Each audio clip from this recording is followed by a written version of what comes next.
Hello,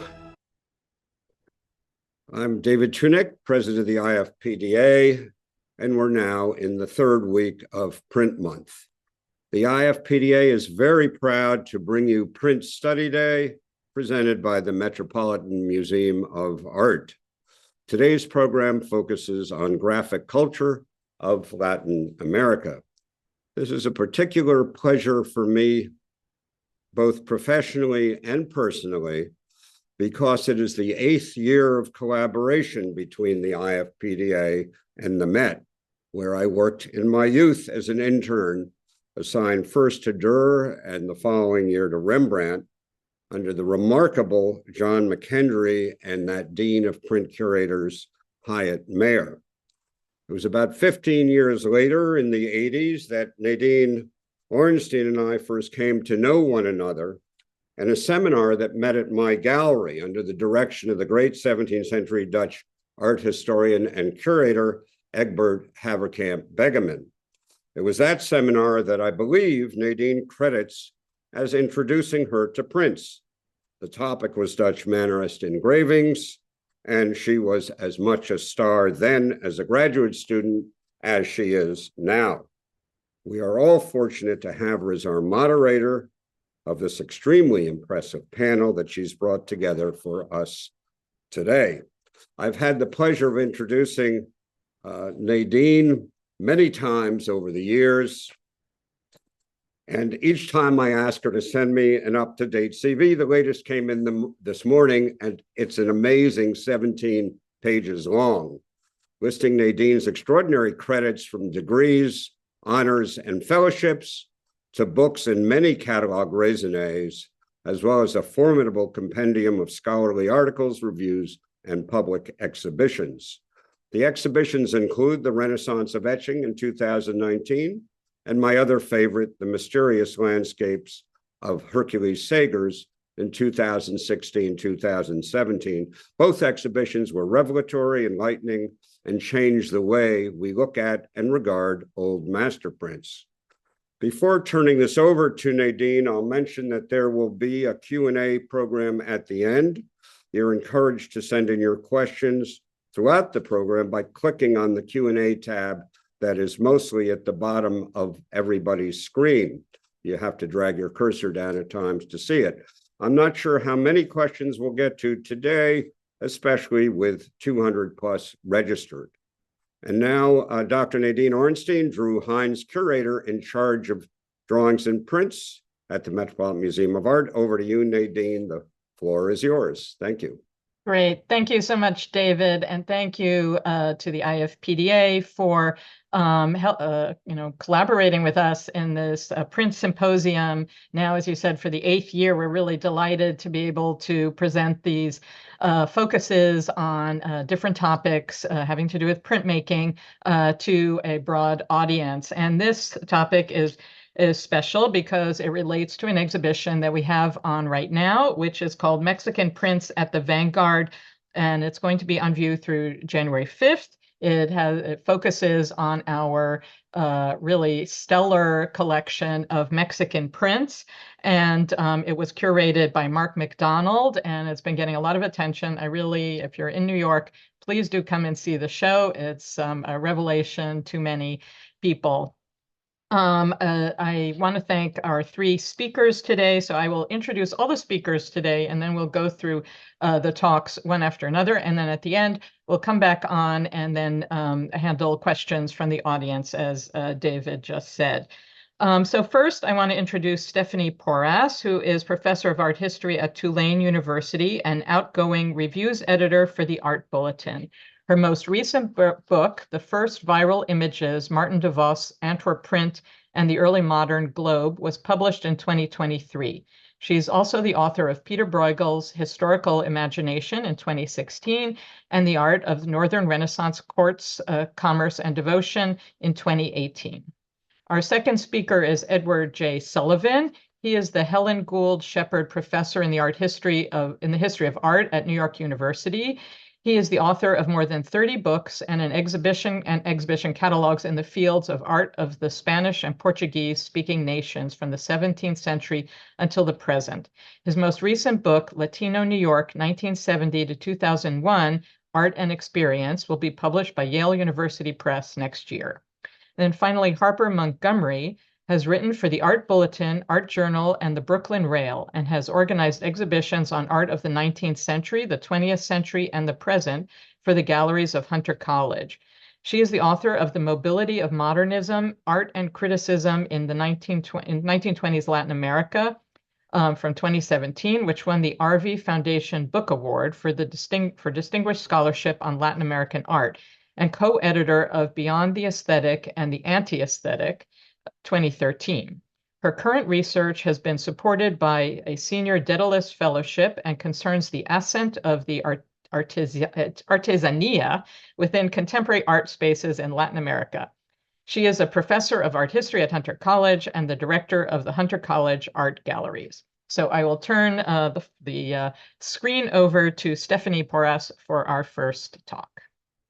Hello, everyone. Thank you, Nadine, for that introduction. Can everyone see and hear me okay? Okay. In the spring of 1586, the San Buenaventura set sail from Seville, bound for Tierra Firme and the port of Cartagena.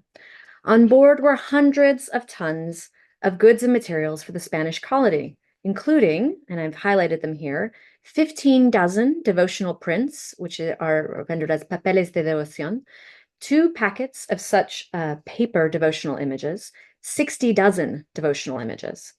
Now, that same year, on another Spanish ship, but this time bound for Veracruz in New Spain, or today's Mexico, another cargo record records 2 packets of common devotional images on paper, folded half at 7 reales a packet.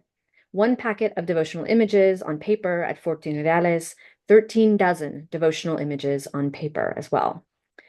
These 2 records, taken from the same transatlantic fleet of Spanish ships bound for the Americas in 1586, give us a glimpse into the veritable tide of printed images that arrived in the Spanish Americas in the 16th and 17th centuries. Now, both ships left from Seville, the gateway to the Americas, where all passengers, missionaries, and merchandise were gathered, recorded, and loaded onto Spanish ships for the transatlantic journey. Shipping records give us a tantalizing glimpse of the number of prints that were sent onward as commercial cargo, reckoned, as we have seen, in dozens, and often very cursorily described. As so normally a notary is only writing something like the support, so it says papeles, right? So it's on paper. And sometimes you get the general subject, so devotional, or there's occasional references to historias. In addition to these archival records of cargo, we also know that prints traveled in the personal baggage of missionary clergy and other individuals traveling to the Americas. The Italian artist Matteo Perez de Alessio, who worked in Seville before setting off to work in the Viceroyalty of Peru, bought a book of prints by Albrecht Dürer in Spain and appears to have carried these with him to South America. An animal based on Dürer's famous woodcut of the rhinoceros was painted at the end of the 16th century on the decorated ceiling of the scribe Juan de Vargas's house in Tunja, Colombia. Perez de Alessio also appears to have brought copper plates with him. At least 2 of his plates eventually served as supports for his paintings, such as this one now in the Museo de Arte de Lima, which I'm showing you the front and the back view. Now, roller presses suitable for the printing of engravings like this one did not arrive in Lima until around 1612, and no prints associated with Perez de Alessio have survived. But the Italian does appear to have trained the very first Lima-based engraver, the Criollo Agustinian friar Francisco Bejarano, and that's work that's done by my former graduate student Emily Floyd. Missionary orders would have also sent considerable numbers of prints in the baggage of priests, and specifically imported European prints for use in construction and conversion. Around 1600, Diego Ocaña, a Castilian Hieronymite friar, traveled to the Viceroyalty of Peru to promote the Extremadura cult of Guadalupe. And he lamented in letters back to his brethren that the order had not responded for his repeated requests for more estampas, more prints. And he claims that he could have sold 20 or 30,000 prints at the fiesta in the honor of the Virgin held at Potosí in Bolivia. This demand for prints extended across the American viceroyalties and included the Spanish entrepot in Manila.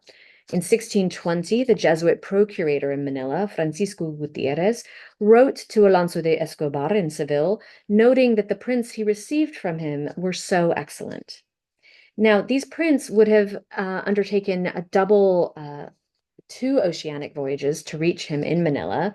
They would have traveled from Seville to Veracruz, then overland to Acapulco, then across the Pacific Ocean to Manila.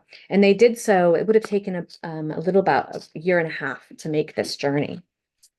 Since locally produced engravings in the Spanish Americas were generally not available until the 17th century, with the introduction of roller presses to the continent, imported European prints were thus a crucial stock for artists and consumers in the viceroyalties. The use of engravings as models for paintings was, of course, an established part of the early modern artistic workshop practice, but the pressures of religious conformity in Spain and particularly in the Spanish Americas likely contributed to the amplification of this custom across the Atlantic Ocean. Sahira Feliz Bomford's survey of 16th and 17th century Spanish artists' inventories, practical manuals, and artist treaties demonstrate that Iberian artists working even in very small provincial centers could own hundreds of prints. Francesco Pacheco's posthumously published 1649 Arte de la Pintura makes reference to numerous Flemish prints, particularly those published in the mid to late 16th century, that is nearly a century after they first were published in Antwerp, testifying to these sheets' enduring use in Spain and in the Spanish world. Patrons often provided artists with prints to ensure the doctrinal compliance of commissioned artworks. Surviving Spanish contracts document this practice. So when the prior of Seville's Merced Calzada employed Francisco de Zubarán to produce a series of paintings of the life of St. Peter Nolasco in 1628, he was also given a series of engravings to follow. And the use and reliance on vetted prototypes, primarily prints, thus was a practice established or sort of well practiced in Spain and one exported to the New World. So in the Americas, as Thomas Clemens has pointed out, European prints were simultaneously the most democratic and oppressive of all forms of images, used by colonial authorities to police religious imagery, as we see was done already in Spain and in Europe. But prints were also continually refigured by artists and patrons in the Americas for distinctly local contexts. Surviving artist contracts from Viceregal New Spain and Peru often stipulate that the artist had to follow a given print or model. And from the very earliest days of the Spanish invasion, printed images were used to enforce and reproduce Spanish Catholic models. So the Dominican friar and chronicler of the conquest, Bartolomé de las Casas, described images made by the newly converted Mexica after European models as, quote, as perfect and as graceful as the most proper official images of Flanders. And the brother Toribio de Benavente, or Motolinea, one of the first Franciscans to instruct the indigenous inhabitants of central Mexico, also recounts in the text I'm showing you here how a boy from Texcoco reproduced a printed papal bull so exactly that, quote, there seemed to be no difference from the model. So when in 1584 to 1588, the Flemish artist Simon Perens painted scenes from Christ's childhood for the Franciscan monastery of Huejotzinco, he modeled his paintings on prints published by Jan Sadeler in Antwerp at the end of the 16th century. Now, Perens had emigrated from Antwerp to New Spain in 1566, well before these prints were published. But there were dozens, if not hundreds, of Flemish merchants and residents of Mexico City who continued to import such prints for their own use. The preference for Flemish books and prints in particular came from the highest levels of viceregal society and church authority. So, for example, in 1584, the Antwerp book publisher, Christopher Plantin, shipped boxes of books and prints to Pedro Moya de Contreras, the Archbishop of Mexico at that time, as well as to the Augustinian monk and scholar Alonso de la Vera Cruz in Mexico City. And he sent those objects via Spanish merchants who were living in Antwerp.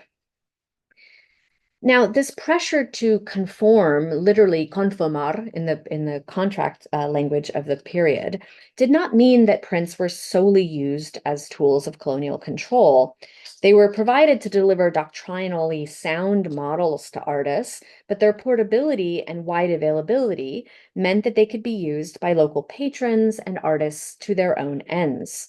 Now, Aaron Hyman has recently argued quite beautifully that painters in the American viceroyalties, in repeating and responding to the print designs of Peter Paul Rubens, articulated their own artistic agency and legacy in the Americas.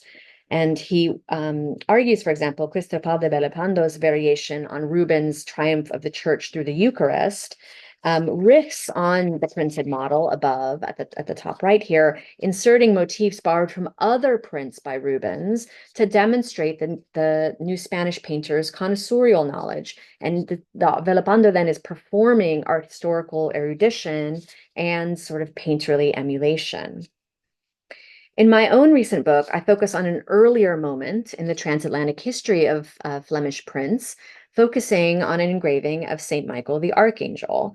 And used as a truly global model, this print was published in 1584 in Antwerp, and it was designed by Martin de Vos, a Flemish Lutheran artist at the time of its design. Nevertheless, and it was engraved by Hieronymus Vierex. But nevertheless, the print had an incredibly wide circulation in Iberia. I'm showing you here a map with points indicating where there's painted copies of this print. And it eventually comes to have a very wide circulation, not only in Spain, but across the Spanish world. So in New Spain, so Mexico and Peru, in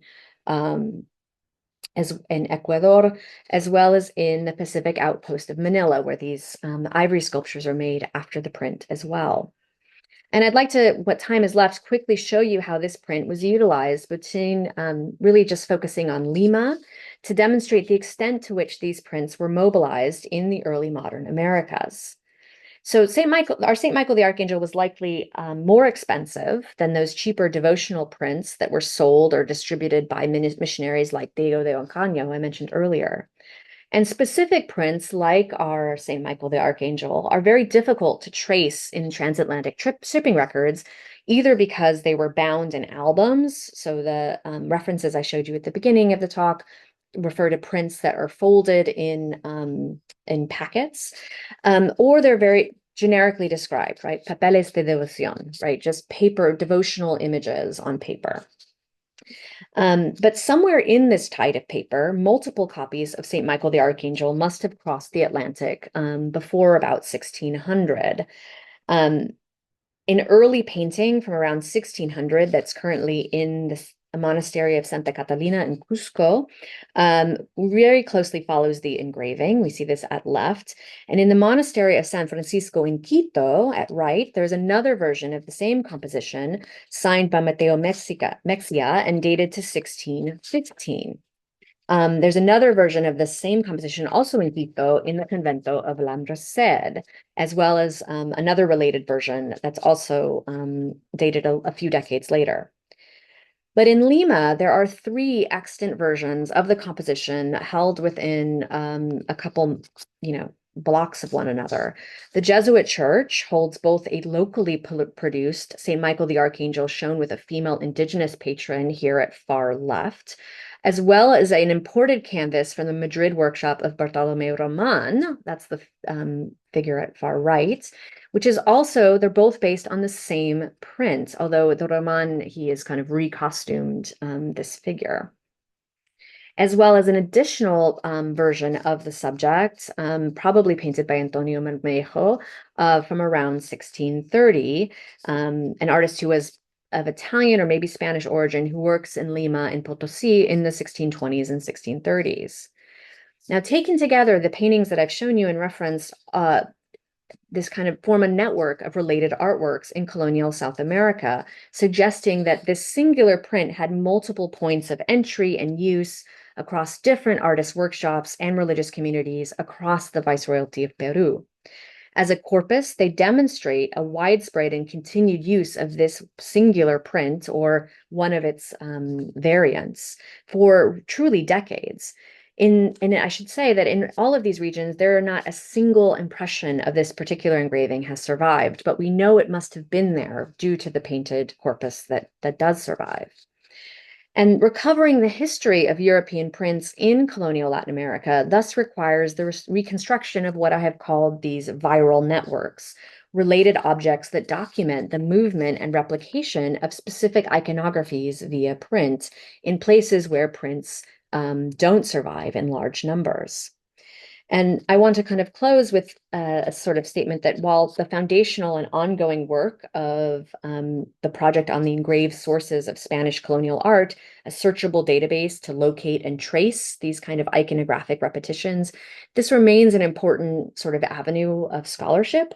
There's also the kind of critical need to move beyond this kind of pairing of singular printed source and painted version, to account for why particular prints were copied, where, by whom, and for how long, and how prints moved in this colonial orbit. Now, we know that countless papeles de devoción were sent to the Americas in the 16th and 17th centuries.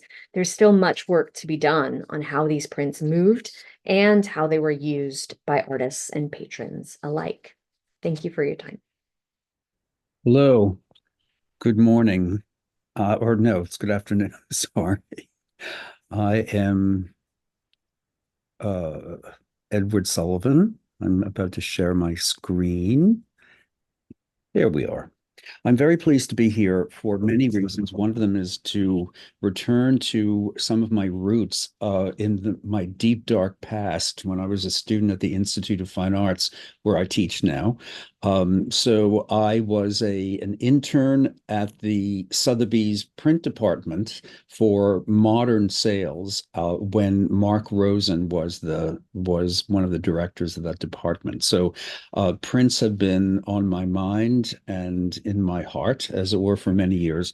And my field, as Nadine very kindly in her introduction mentioned, is arts of the Americas. It is arts of the Caribbean and Latin America, but also places of the Spanish and Portuguese speaking world as far flung as the Philippines.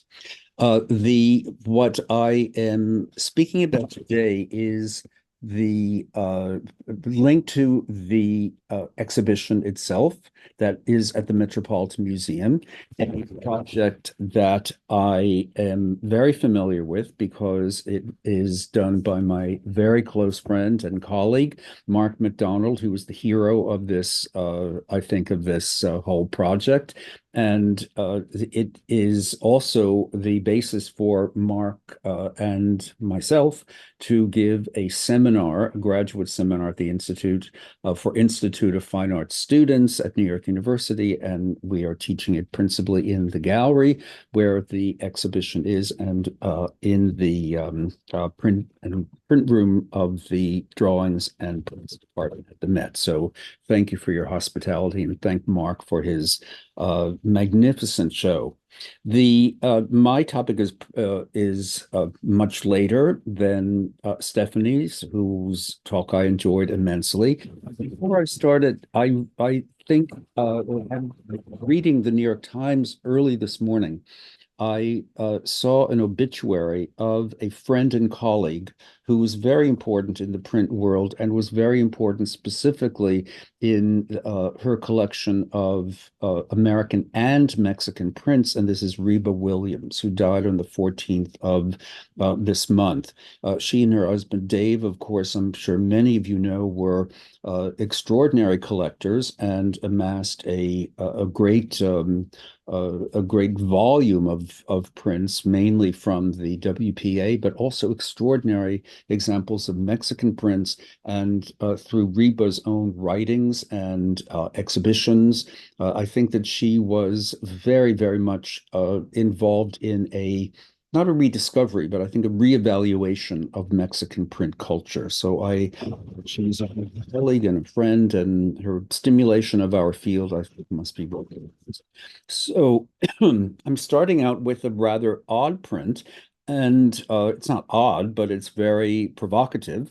And it is a print that is in the exhibition, but may not conform to the ideas that many of us or many of you have about what Mexican prints between around 1900, excuse me, 1900 look like. We usually associate them with the next artist I want to talk about, but this is a print by a singular and extraordinarily fascinating figure called Julio Ruelas.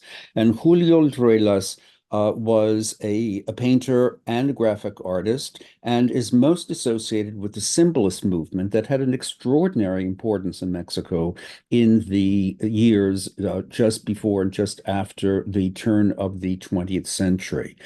He was an artist, rather short-lived artist. He was born in 1870 and died in 1907, and was perhaps principally known for his work for the Revista Moderna, a journal that was one of the repositories for ideas of artistic advancement, modernity, and internationalism. And he himself had been trained not only in Mexico, but also in Germany, where he was for a number of years in the 1890s, and where he came under the inspiration of artists such as Max Klinger and Franz von Stuck.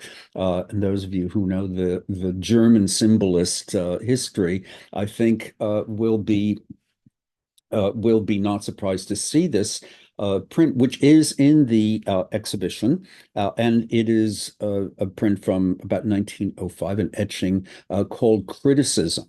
And it is one of many extraordinary prints by Ruelas, who is equally inspired by people like, the artists from England, French symbolists, and this is a self-portrait in which he is satirizing the criticism that he often received for his work, which was revolutionary in a sense. It looks very different from Mexican prints that we usually associate as representative of their time. But I did want to begin with it because I wanted to stress that Mexico is during the period that I'm looking at, and had been, a very cosmopolitan, Mexico City specifically, a very cosmopolitan, very internationally oriented place. I think a great many people say on the street, if you would say, what is Mexican art like? What are Mexican prints like? And I think that the ideas, the stereotypical ideas of figures of the countryside, campesinos, would come to mind. And of course, that has a great deal of import within the subject matter of Mexican prints of this time period. But nonetheless, if you look at the trajectories of so many of the artists who are in the exhibition and not in the exhibition is about 136 prints out of the approximately 2,500 prints of this time period that the Met owns. So it is a wonderful, but of course, forcibly limited collection, and the inclusion of Ruelas as an international figure before the Mexican Revolution, which is a time period that really divides politically as well as artistically, the revolution being a series of civil wars that occurred between 1910 and 1920, and really did make a profound change in Mexican society and Mexican art society. But an artist like Ruelas represents the pre-revolutionary cosmopolitanism of the nation. I think moving on, we see perhaps someone who is much better known than than Ruelas and many artists who were of the symbolist mode in the turn of the century. But when we reach the work of Jose Guadalupe Posada, an artist responsible for this print, this engraving, we enter into an area that has taken on a certain iconic look. So this is an example of one of the literally thousands of prints that this, I would say, quasi-maniacal person, I say that in the most affectionate way, did. And he was very early in his life, he came to Mexico City and worked for newspapers. He created single sheets, he created books, he created all sorts of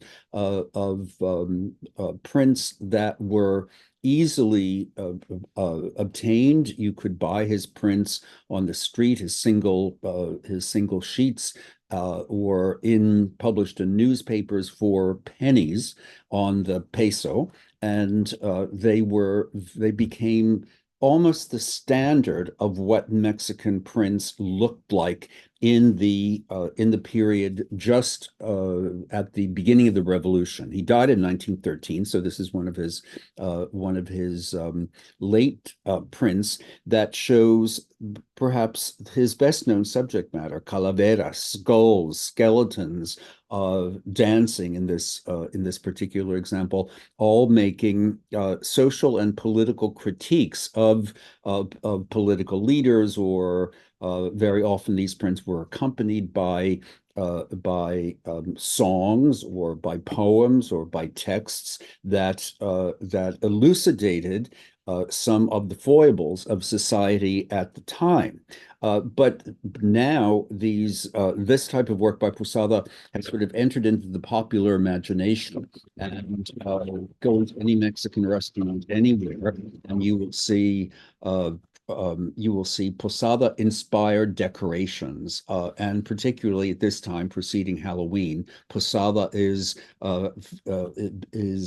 again in people's minds, or people probably don't even realize that the use of the skeleton, the dancing skeleton, etc., is something that goes back to, among many sources, this extraordinary figure from the history of early 20th century Mexican graphics. But Posada was not only known. Oh, actually, this is another even better example to show you how these were sold. Here is a figure that is known as the Catrina, that is a skeleton, or seemingly a living skeleton, with a very fancy hat that would have been worn by women of a certain elevated social class at the time. And I won't go into all of the details of what this sheet represents, but you can see how the vignettes at the bottom, as well as the principal image at the top, are embedded within a series of verses, or in other cases, news of the day. But Posada was very broad in his subject matter, and we see him doing religious prints. We see him doing books for children, in this case, a print of a miraculous apparition of the Virgin. So it's a very traditional type of print, thinking back to actually the type of imagery that Stephanie spoke about a moment ago, or he was also fascinated by what we'd call today human interest stories. And this is a rather notorious image. It's one of two images that Posada created. In this instance, it is called Los 41 Maricones, and maricón is, for those of you who know Spanish, is a rather vulgar word for homosexual, or it would be in English, the 41 faggots. And it recounts, and it also was accompanied by a much larger field of image. It was part of a newspaper account of an infamous story of the raid on the part of the police of a drag ball that was happening in Mexico City. And the participants, both dressed as women and as men, were of the highest social order and the highest political order. So it caused a huge scandal. And this is the type of thing that he was also fascinated with, and I think is part of the attraction for us as students or collectors of Mexican prints, because the subject matter is so extraordinarily broad. Now, you might think also of the importance of the famous artists, in quotation marks, the most well-known artists of the Mexican 20th century as painters, but the print output of such artists as Diego Rivera, who is represented in this print at the right of Zapata, a print that originated in one of Rivera's famous murals in the city of Cuernavaca, part of a very large and very politically oriented, leftist-oriented mural in a colonial house in the center of the city called the Casa de Cortés that he did in 1930. And then Rivera in 1931 was invited by the Museum of Modern Art to have a one artist show. And he created a portable mural of the same, of a small portion of his Cuernavaca mural showing the revolutionary figure Emiliano Zapata.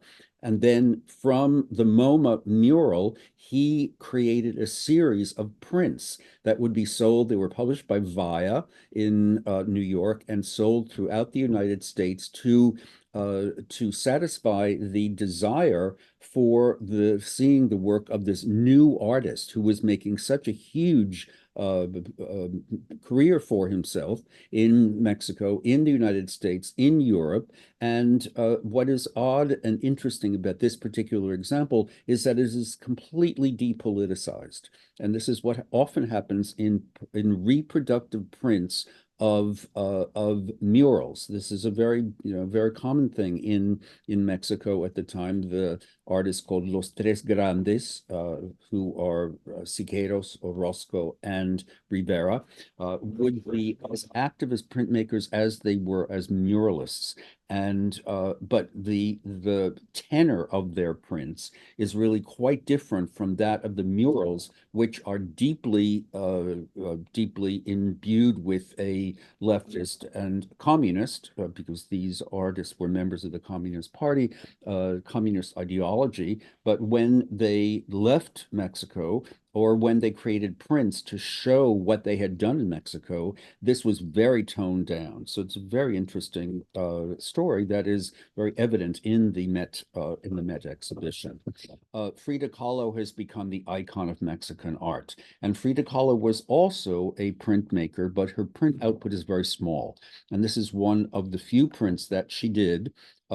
Actually, one of the editions of this print was owned by Dave and Reba Williams, and it shows it's called The Abortion or The Miscarriage, and it was one of the first prints, if not the first, that she did, based upon, as most of her art was, on personal experience, as she was living with Rivera in Detroit, where he was painting the Detroit murals, the Detroit Institute of Art murals.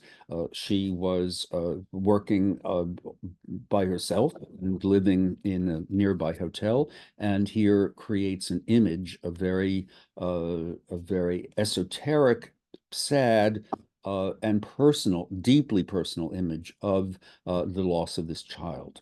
So just to continue for a second to show you the so-called famous artists of the time internationally and their devotion to murals, we have Jose Clemente Orozco at the right, a print called the Franciscan. And this is also a print that is showing us a portion of a mural that he had done earlier in the decade for the National Preparatory School, which was a former Jesuit school that had been laicized, taken over by the government, and served as a school for very gifted children, including Frida Kahlo, as a matter of fact. The Franciscan is a portion of or shows one of the murals that Orozco did in the what is called the Escuela Nacional Preparatoria, the National Preparatory School, and it shows a Franciscan. He was very anti-clerical. I think you can see that. Embracing, is he embracing or is he choking this emaciated man? So it's a commentary on the church versus the el pueblo, versus the public. And again, it is much more ambiguous than it would have been in the wall, or if you stood in front of the in the school, which survives today and is a great laboratory for early muralism in Mexico City in the early part of the 20s. And at the left, we have a somewhat later print by Siqueiros, who was the third of the three grandes, and he in this portrait. It's actually a portrait of a man who was the Undersecretary of Education during the revolutionary era, Moises Sáenz.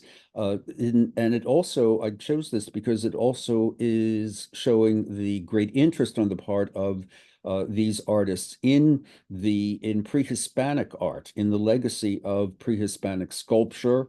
Public collections were being formed at this time.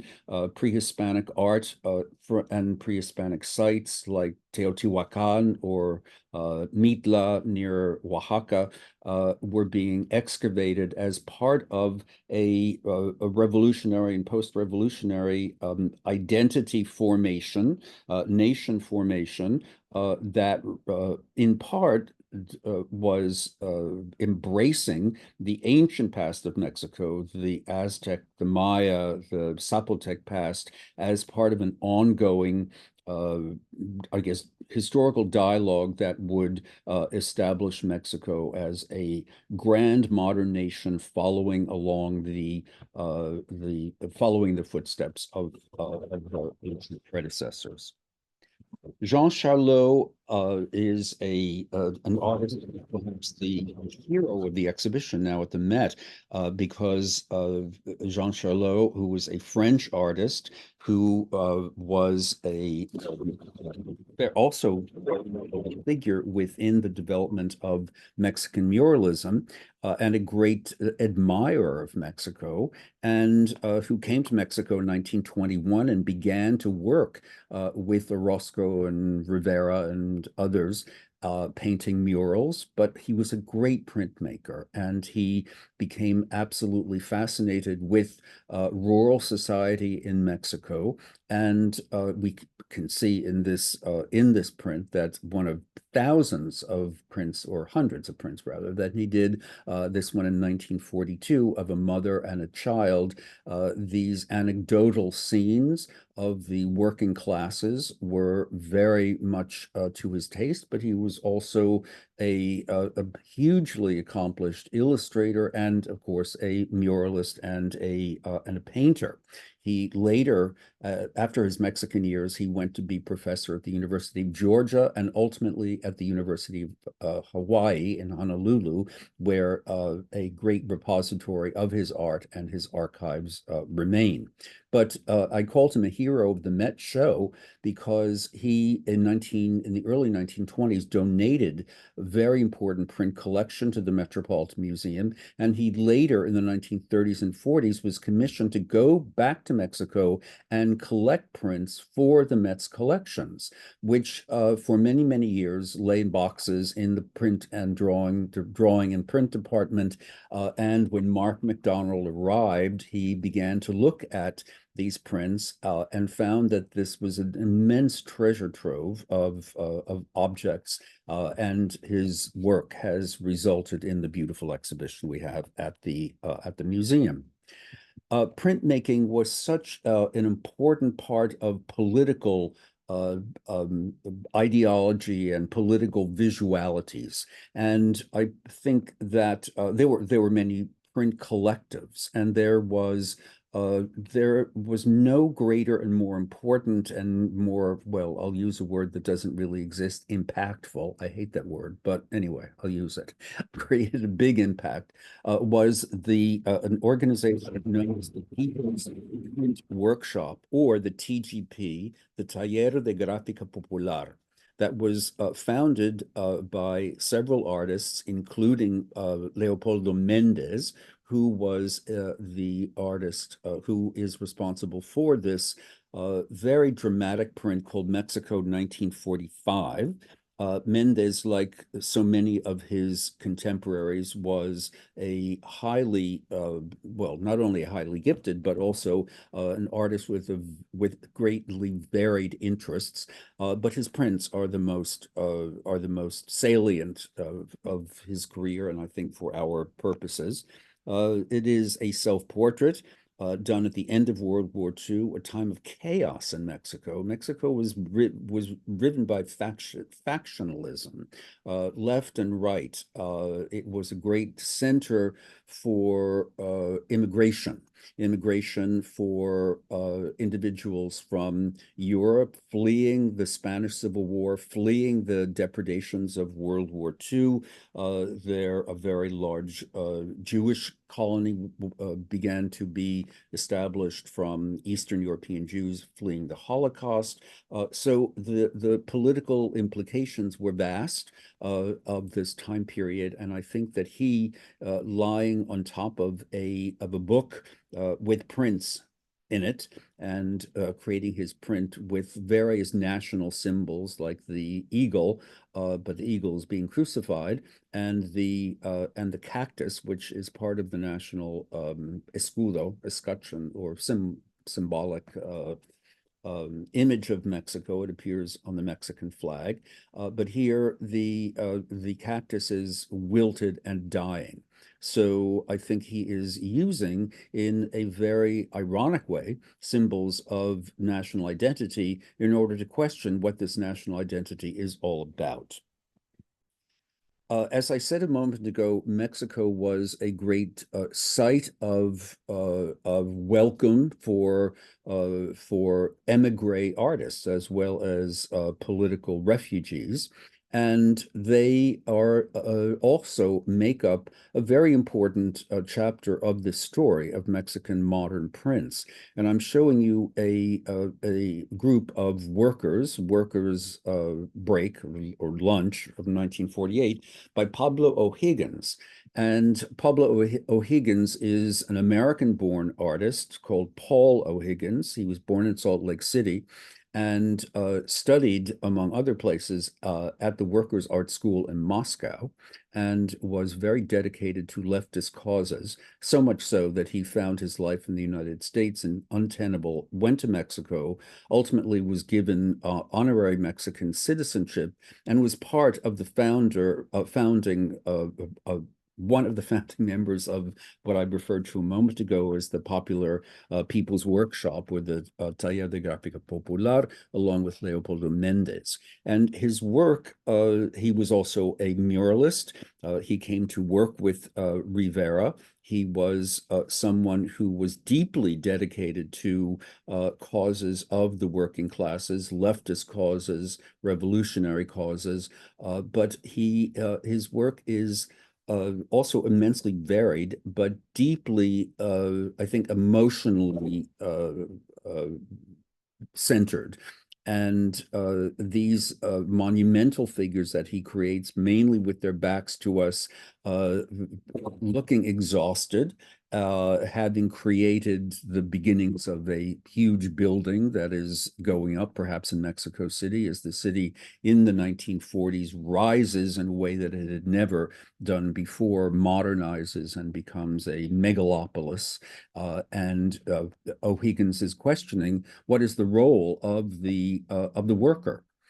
And I think that prints like this are very much carriers of this mood of dissatisfaction, questioning, and oppression, because it was the 50s, and certainly the 60s was a time of political upheaval in Mexico, and O'Higgins is charting that story.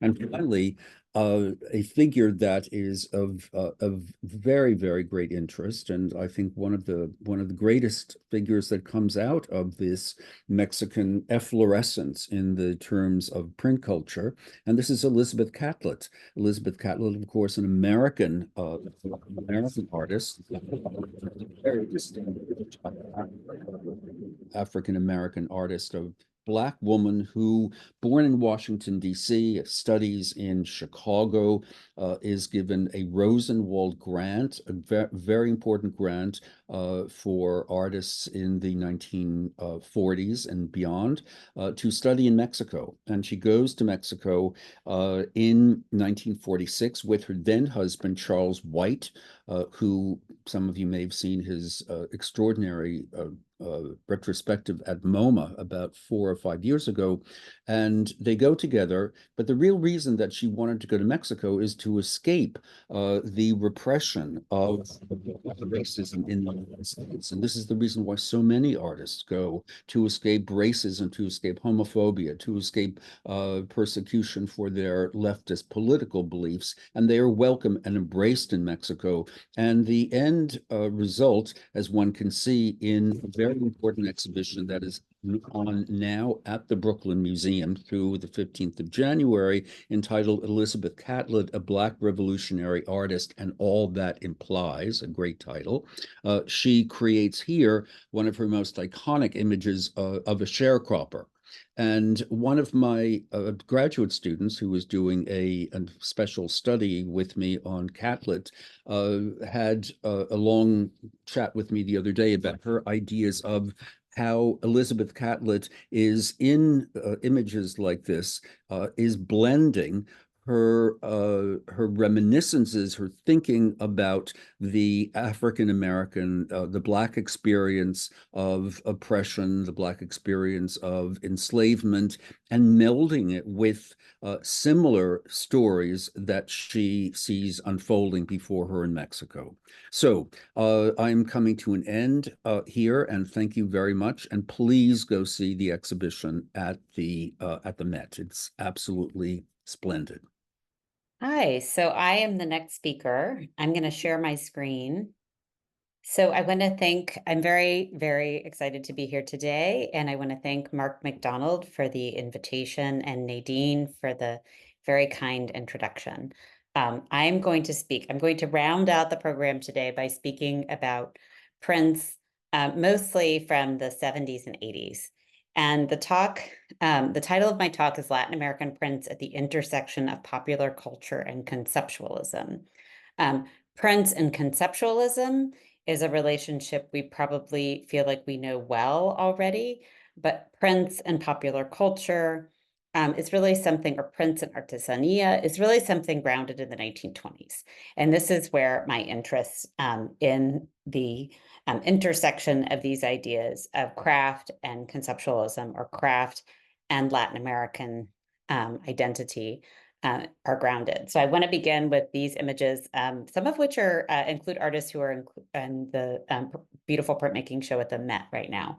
I'm showing you spreads from Forma magazine, a fantastic magazine that was published from 1926 to 1928 in Mexico City. And it was published and edited by for Gabriel Fernandez Ledesma, who features prominently in the Met Show. And make sure you see the prints and designs by Fernandez Ledesma.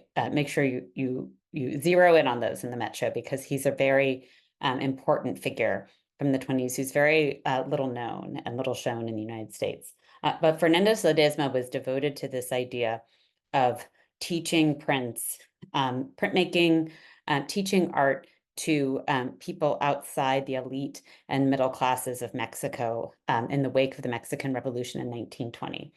And I'm showing you these images because what this articulates, or what it expresses, these are spreads from Forma magazine, in which he included not only prints, they were woodcut prints, they were reproductions of woodcut prints, but the idea was that on this differently colored paper, which I think you can see in the middle of this magazine, you could encounter kind of a original print that you could appreciate for very little money, and cut out, perhaps even in frame. These prints do circulate in the market as individual framed prints. So people definitely did that. But the idea was that Fernandez Ledesma was very devoted to this idea that you could expand the idea of the very idea of what art was, who made art, how it circulated. And he was also interested in doing these things within a regional network of Latin American intellectuals, artists, viewers, collectors. And this is why he does this in the context of a magazine that was supported by the Mexican state, but it was distributed amongst colleagues in Latin America. And there's a full set at MoMA. So it was also distributed in the United States.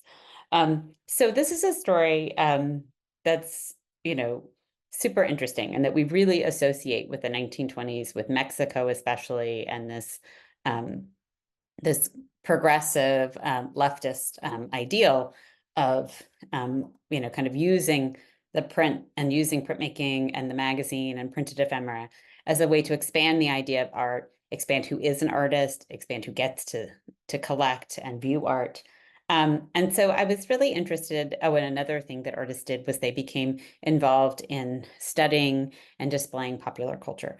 So this is something, these are two images of artists run projects that occurred in Mexico in the early 20s, when the very idea of popular culture as art was in formation. So on the right is a wonderful photograph from an exhibition that was organized by a group of artists, avant-garde artists in Mexico City.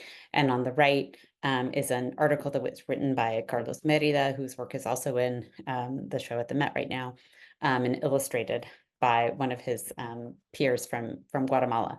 And you can see that he's been hired to write this essay about these popular forms of decoration in Xochimilco, that these arches that are used to decorate boats, and Gunter has been hired to draw them, and this is very, very common.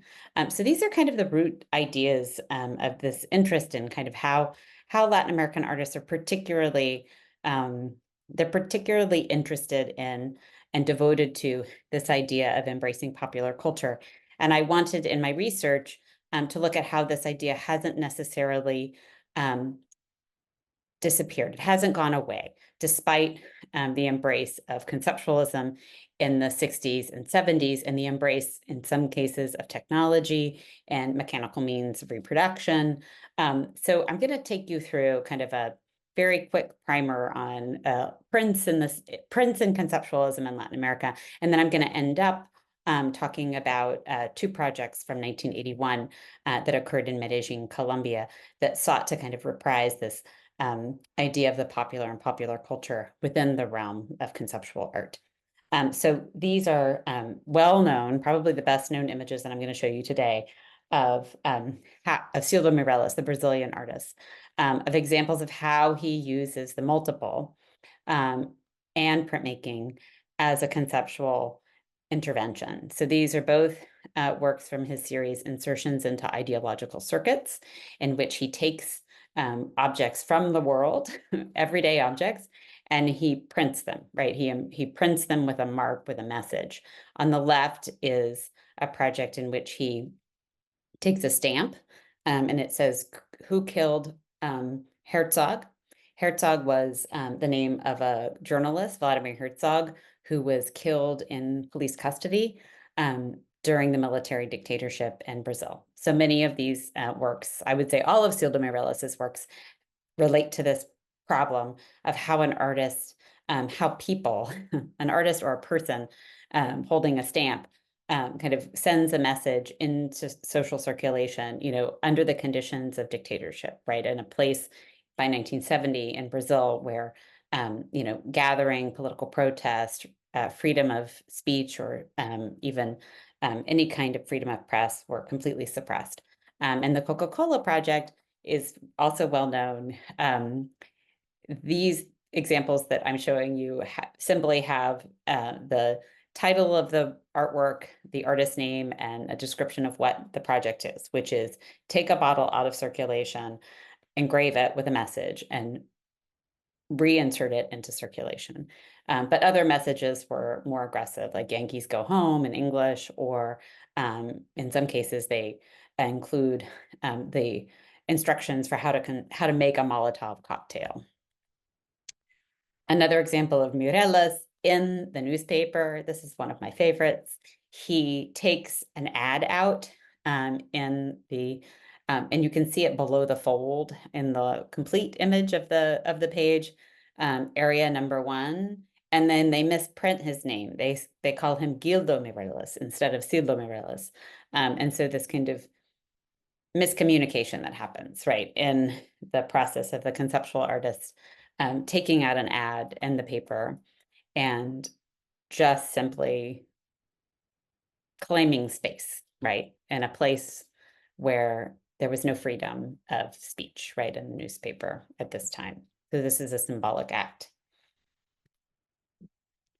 In Argentina, artists were also using printed media and printmaking to make works critical of the military dictatorship in that country. So this was a very powerful and important kind of mode of using prints and conceptualism in many countries in South America during the late 60s and early 70s, when military dictatorships were making it difficult for people to express their political beliefs or even move freely.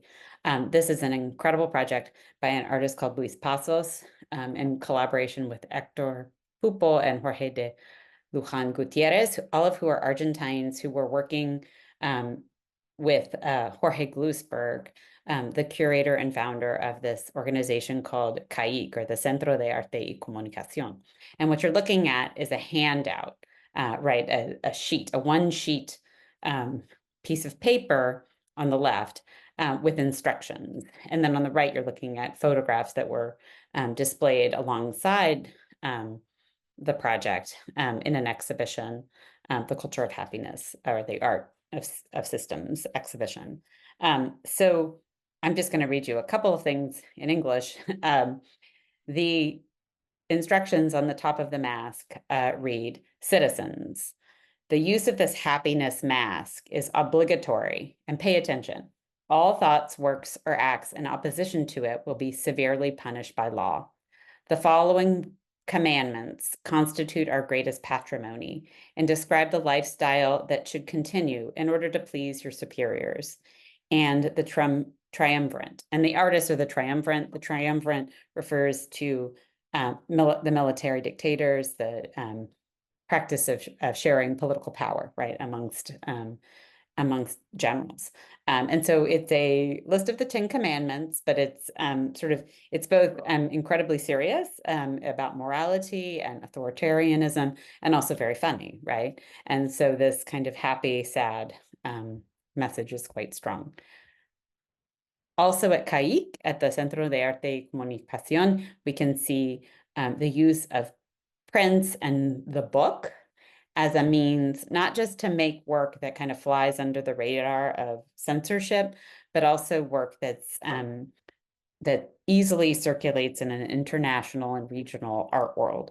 So this was another aspect of printmaking and conceptualism that was super useful and really important to how artists were working in this period.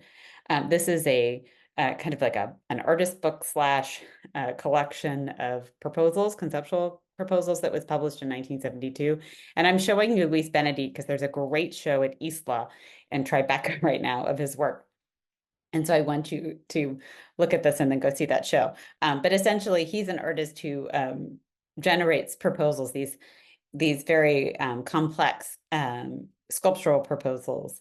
And this kind of format allows his work to circulate. And this was a show that was circulated in Europe as well as Latin America.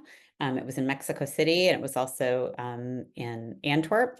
And then Luis Passos on the right, you can see his work is very is explicitly political. Monumental project to the disappeared political prisoner. So this refers actually to a sculptural project that he did in Argentina that was censored after one day in a public park. And so it exists and it travels, right, in this mode. Mail art is also really important to artists during this period because of the politics of censorship in military in countries like Argentina and Brazil that were suffering military dictatorships, but also because they were going into exile. So this is a project Liliana Porter did shortly after having left Buenos Aires. She left Buenos Aires, moved to Mexico City for a little while, and then eventually settled in New York. And this is an incredible mail art project in which she creates images of shadows. So shadow of two olives on the left as a postcard, shadow of a glass on the right as a postcard. It relates to this installation that she made in Argentina in 1969 at the Instituto di Tela, which was another important center for experimental practice, in which she paints the shadows of people on a wall, which also refers obliquely to the disappeared and to the threat of disappearance in the context of the military dictatorship. So now I'm going to shift gears and I'm going to talk more about works that are obviously popular, right? That have more obvious links to the popular. These are prints by anonymous students that were made in 1968 to protest the Mexican government. In October of 1968, the massacre of Tlatelolco occurred, a terrible, terrible event in Mexican history that has just finally been acknowledged, in which about 400 students and peaceful protesters were shot down, many shot down by members of the Mexican army and police, by snipers. And this was all just in anticipation of this international event, the Olympics, that was happening in Mexico. And so these students made these incredible graphic posters that play off of and protest the kind of super 60s op positive graphics that Lance Wyman, the US, and the man from the US, designer from the US, who was hired to be the kind of chief designer for the entire Olympic system. So this is where my interest today, where I really want to kind of direct our attention to this intersection of kind of conceptual approaches to group work, to work without authors, which has resonates, right, with the printmaking projects of the Mexican Revolution of the 1920s in Mexico, and the muralists, kind of stated dedication to collective endeavors. In the late 70s in Mexico, a group of conceptual artists who called themselves Los Grupos, different versions of Los Grupos or the groups, emerged. And for many of them, printmaking and making works in the public sphere and sort of an engagement in both popular methods of making, like stencils on the walls, and popular address, right? Making objects and images that were expressly meant to be exhibited in the street was an emphasis, was a part of their work that became very important.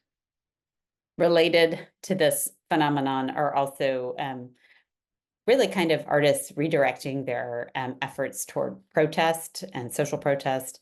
I'm showing you an image which all involved printmaking and the use of publicity, right? The use of publicity, not for advertising or consumerism, but redirecting it toward social protest.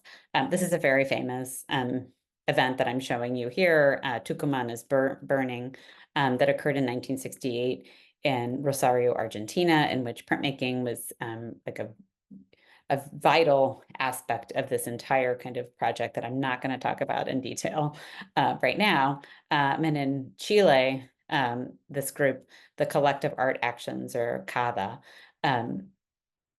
used advertising campaign techniques to create this kind of viral messaging, no mas, or no, and then the mas sign, plus sign, which, really exceeded the grounds of art, and that was their goal very quickly. So this is the final thing that I'm going to talk about, and I'm going to spend a little bit more time on it, maybe 5 minutes, maybe 3. But this is where art, conceptual art, and printmaking and the popular sort of coalesced in 1981. And one of the things that was that I mentioned in relationship to Forma in Mexico in the 20s is, and in relationship to some of the postcards that I just showed you, is that artists were focused on creating networks amongst other Latin American intellectuals and artists and viewers. And so in 1981, and this was partly because so many artists and intellectuals by this time were living in exile. And they weren't just living in exile in New York City or Paris.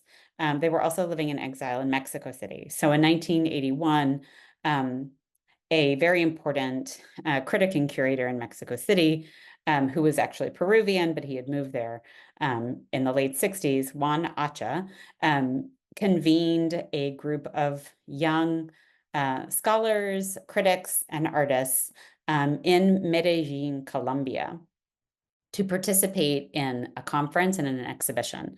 And the conference was it was called the First Conference on Latin American Non-Objectual Art, which meant conceptualism, essentially, for our purposes. And along with it was the first exhibition of Latin American non-objectual art. And so I'm going to show you 2 projects from that show, both of which engage in the popular. The popular was a topic of conversation, and both of which show the ongoing relevance and use of conceptualism in Latin America, especially a popularly inflected conceptualism, which uses prints. So this is how this is how my topic connects to prints. So what I'm showing you here are 2 of the projects that occurred. And this exhibition was only mounted for 30 days. There's no checklist. So we, the ways that we do research is we find sort of traces, right, of artworks. So Marta Minujín, who was very well known at the time, the Argentine artist, mounted an event in which she burned an effigy of Carlos Gardel, that's very, very famous tango singer and dancer who had died in a plane crash over Medellin in 1935, and who was a cult figure all over Latin America, but especially in Colombia. And then on the right is a printed project, a poster project by Adolfo Bernal, who was a Colombian artist, with the word Medellin. So you can just see Medellin, the name of the city, right, on the side of this kind of kiosk. The context was this international art show that they were organizing their conceptual show and their symposium in opposition to. So this is like an international art fair, commercially, focused, occurring in Medellin, Colombia in 1981. So many of the projects are by artists that are even new to Latin Americanist scholars. although you can see on this is a spread in one of the magazines, and this is largely how the projects are known. But you can see on the upper left, there was a project by Carl Andre, who's included in this kind of array of different conceptualist approaches. But Martin Menuhin and Bernal's projects exist in the printed media, and this is another interesting way that conceptualism enters the world of print. This is the cover of Arte en Colombia with Menuhin's burning of Carlos Gardel on the left. And then on the right, you can see very, very small here, Adolfo Bernal's Medellin poster. So this gives you a sense of kind of the different profiles, right, of these artists and kind of the afterlife of something so large and spectacular versus this kind of project that Adolfo Bernal is doing, where you can almost barely see this very strange poster, right, naming the city where you're in already. These are more photographs of Martin Menuhin. All of the ones on the left appeared in printed media, right? So this was how she advertised and memorialized her project. It was a huge, you can see, figure of Carlos Gardel made out of chicken wire and cotton and soaked in kerosene and caught on fire, lit on fire while people danced to the tango underneath it in front of what looks a lot like the Javits Center. And this is where the mainstream art fair occurred. But Adolfo Bernal's project is very different, right? It names Medellin, a place. It names it as though you're a foreigner, right? It assumes that people walking through the city for this event are not from Medellin, that they need Medellin to be called out to them on the one hand. So that was part of the project. And then on the other, he made two posters. He made another project, another poster that related to this Morse code sound piece that he had made for the show. And the Morse code sound piece is MDE, which is refers to the Morse code initials for the city of Medellin. And this is essentially a poster that both memorializes it and advertises this project. And the sound piece could be heard in the space of the galleries where this very short temporary show of non-objectual art was shown, which were the galleries of the just opened Museum of Modern Art in Medellin. And it could also be heard during halftime at a soccer game. So during halftime, for a number of games that were played in Medellin. Medellin had two soccer teams at the time. During the course of the symposium and the exhibition, this Morse code was played. So my final kind of closing words about this type of making prints that are conceptual, popular, Latin American, and address both a international audience and a local audience, is that they were doing many things or trying to do many things at the same time. So I will leave you with these beautiful images of these works that almost disappear, right, in the urban environment. Medellin, Medellin, Medellin, you can see on the upper left, image. Obviously, he's a poet, so tensions between image and text are important to him. Chicago, words that are in English or SOS are also important, these slippages. So the thing that this work, I think, does, well, it does many things, but one thing it does that's important for me as an art historian is it shows artists using modes that are useful to them, right? So this is not new technology. This is conceptualism after, 1967, way after 1967. But it shows kind of the persistent importance and uses of a certain mode of printmaking that I hope is very compelling to you as it is to me. Thank you so, so much. Great. Thank you so much to all our speakers. Harper, Edward, and Stephanie, and it was really interesting getting this range of material from the 16th century through the 20th century, and where we started with prints that, in fact, were used to control imagery that was being produced, to prints being used to subvert the government and get around censorship. So very interesting. I'm going to Mexico next week, so I'm very excited.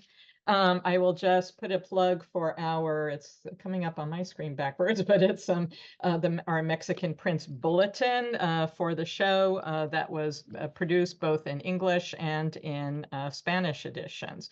So why don't our speakers come back, turn your cameras back on so we can see you, and then I will just look through the questions here, and please, if you have questions, please feel free to type them into the Q&A section. For Harper, I know there was someone who was putting in some comments, just filling in information that maybe you just didn't mention about who certain artists were and other things, so I will let you have a look at that. Helene Greenberg-Wyman asked, does the Met have ownership of any of the plates featured in the current exhibition by Posada Rivera Orozco? And as far as I know, we don't have any printing plates associated with this material. However, I know that there are Posada blocks that exist in numbers, and in the archive out in Hawaii of his name just flew out of my head. Charlot, Jean Charlot. They do have some of the Posada blocks, and I believe there's a collector even who has a large group of Posada blocks. And so, but I don't know, Edward, maybe you know if there are other plates of other artists around. I do not, Mhm. actually. And I don't know if Mark is here. I know he was here, but I know he had to run to do something, so he might know. Anyway, but please write in your questions. I had a question for Stephanie. What you showed from Lima, that incredible range of three paintings that are very not so far from each other, correct, in Lima. And so the question is, how do you know that they were all looking at prints and not looking at each other as inspiration? Yeah, no, I think that's part of the tricky thing is, so two of those paintings, one comes from Madrid, is actually painted in Madrid and ends up in Lima, and one is painted, the two are painted in Lima. I suspect there's details in the one with the indigenous woman with the donante that is closer to the print, but seems to be from slightly later than the Medoro, which we know he was only in Lima in the 1620s. So there's kind of contextual evidence that separates these three as coming from different sort of encounters with the print. One from Bartolome Roman is working in Madrid, exporting tons of stuff to Peru. He's looking at those Vierex prints because he has access to the Escorial. He's getting a lot of kind of deliberately copying certain things. So that is one trajectory. Another trajectory is that image with the indigenous woman, which is much closer to the print and keeps the words around Michael's hand, Quos et Deus, which is Michael's name in Latin. And then the Medoro, which seems to be made at a very particular moment, which is not the same as the other two, if that makes sense. Any other questions floating around? I would ask Harper, do those prints that were those ephemeral pieces, do they still exist somewhere? Did people collect them, or? Yeah, most of them exist in the artist archive. And there's one person who which I haven't seen yet. I'm actually going to Medellin next month, and I may have more to report after that research trip. But there is one scholar who's interviewed him, who's done the work of gathering that material. And I know that some of it, I think, is probably in Medellin, in the Museum of Modern Art, the MOM, which is, that's a whole nother conversation of, how someone's work who's so ephemeral and so experimental becomes collected by a Museum of Modern Art, right? Which is a different kind of institution, I think, than probably what we associate with that that name here.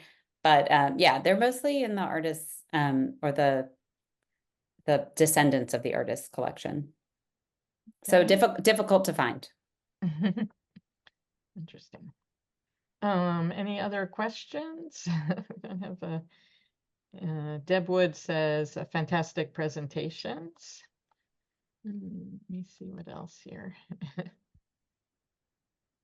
Actually, oh, David, do you have a question? Just for yeah, we have about 2 more minutes.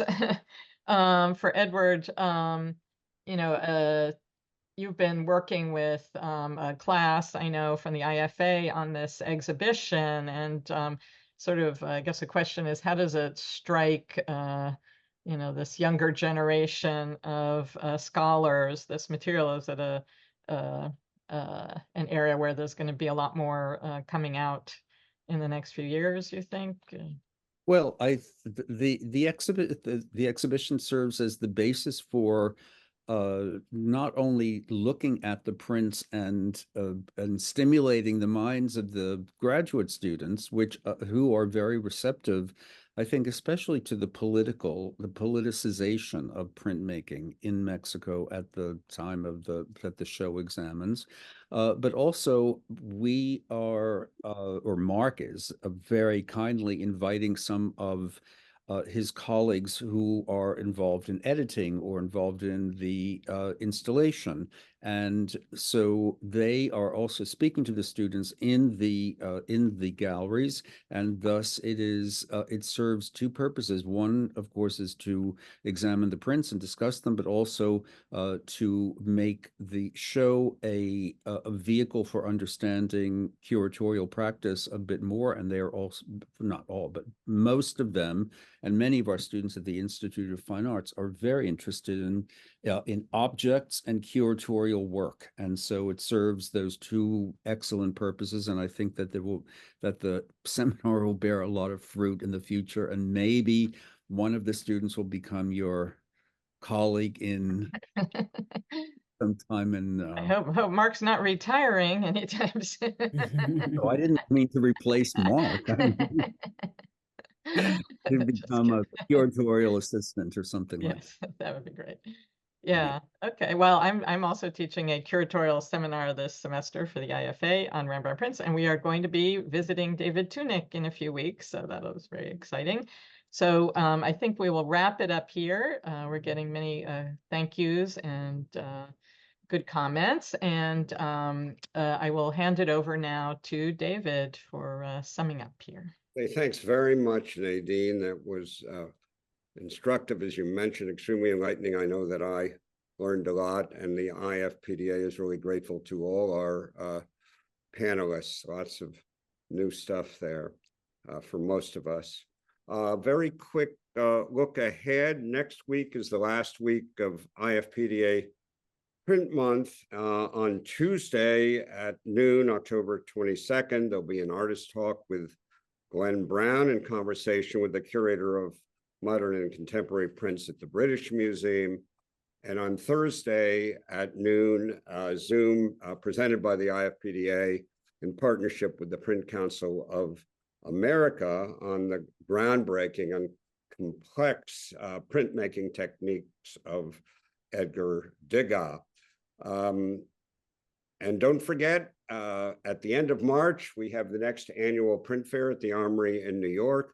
Great thanks to all of you again. That was terrific. This is the IFPDA in New York signing off. Thank you all for attending. Thank you.